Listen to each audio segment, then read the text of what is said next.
পুলিশকে গলা কেটে হত্যা করেছে দুর্বৃত্তরা। যদিও দুর্বৃত্ত বলা হয়েছে, সিসি ক্যামেরায় তারা কারা?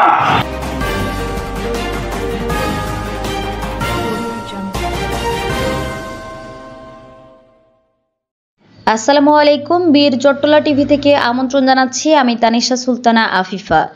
লক্ষ্মীপুরের কমলনগর প্রেস ক্লাব গাজীপুরে সাংবাদিক মোহাম্মদ আসাদুজ্জামান তুহিনকে নৃশংসভাবে কুপিয়ে হত্যার ঘটনায় গভীর উদ্বেগ ও তীব্র নিন্দা জানিয়েছে। এই হত্যাকাণ্ডকে গণমাধ্যমের উপর এক ভয়াবহ আক্রমণ হিসেবে আখ্যায়িত করে দ্রুত সময়ের মধ্যে জড়িতদের গ্রেফতার করে দৃষ্টান্তমূলক শাস্তির দাবি জানানো হয়েছে। গত বৃহস্পতিবার 7 আগস্ট রাত 8:30টার দিকে গাজীপুর মহানগরীর চান্দনা চৌরাস্তা এলাকায় দুর্বৃত্তরা ধারালো অস্ত্র দিয়ে কুপিয়ে দৈনিক প্রতিদিনের কাগজ পত্রিকার গাজীপুর প্রতিনিধি আসাদুজ্জামান তুহিনকে হত্যা করে। জানা যায় তিনি পেশাগত দায়িত্ব পালন শেষে ফিরছিলেন।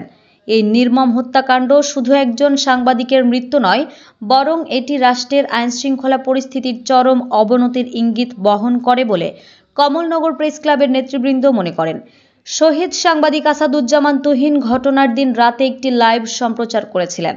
এর পরপরই তাকে নৃশংসভাবে হত্যা করা হয়, যা থেকে স্পষ্টতই বোঝা যায় যে পেশাগত দায়িত্ব পালনকালে সাংবাদিকরা কতটা ঝুঁকির মধ্যে রয়েছেন।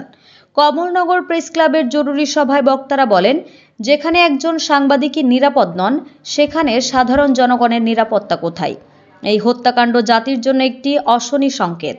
তারা আরও বলেন, একের পর এক সাংবাদিক হত্যা ও নির্যাতন কেবল ব্যক্তিগত আঘাত নয়, এটি রাষ্ট্রের চতুর্থ স্তম্ভ তথা গণমাধ্যমের উপর সরাসরি আক্রমণ। সরকারের উচিত অবিলম্বে গণমাধ্যম কর্মীদের নিরাপত্তা নিশ্চিত করতে কার্যকর এবং স্থায়ী ব্যবস্থা গ্রহণ করা, সাংবাদিকদের স্বাধীনভাবে কাজ করার জন্য একটি নিরাপদ পরিবেশ তৈরি করা রাষ্ট্রের দায়িত্ব। সভায় উপস্থিত সাংবাদিক নেতৃবৃন্দ বলেন, দেশের অপরাধীদের মুখোশ উন্মোচনে সাংবাদিক সমাজ গুরুত্বপূর্ণ ভূমিকা পালন করে। এ কারণে তারা প্রায়ই আক্রমণের শিকার হচ্ছেন। এই ধরনের হত্যাকাণ্ড ও নির্যাতনের বিরুদ্ধে দেশব্যাপী সামাজিক প্রতিরোধ গড়ে তোলা এখন সময়ের দাবি। কমলনগর প্রেস ক্লাবের আহ্বায়ক মুসা কাল্লিমুল্লার সভাপতিত্বে এবং সদস্য সচিব আমানতুল্লাহর পরিচালনায় এই জরুরি সভা অনুষ্ঠিত হয়। সভায় উপস্থিত ছিলেন প্রেস ক্লাবের উপদেষ্টা মিজানুর রহমান মানিক ও বেলাল হোসেন জুয়েল সহ অন্যান্য সদস্যবৃন্দ। বক্তারা দ্রুত সময়ের মধ্যে সাংবাদিক আসাদুজ্জামান তুহিনের হত্যাকারীদের গ্রেফতার করে দৃষ্টান্তমূলক শাস্তি নিশ্চিত করার জন্য সরকারের প্রতি জোর দাবি জানান।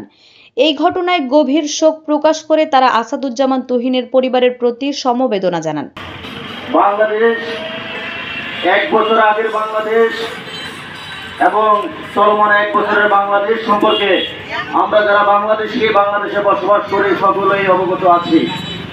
আমি বলতে চাই, আমার পূর্ববর্তী বক্তা বলেছেন 274 জন সাংবাদিক হেনস্থার শিকার হয়েছেন, নারী সাংবাদিক ধর্ষণের শিকার হয়েছেন।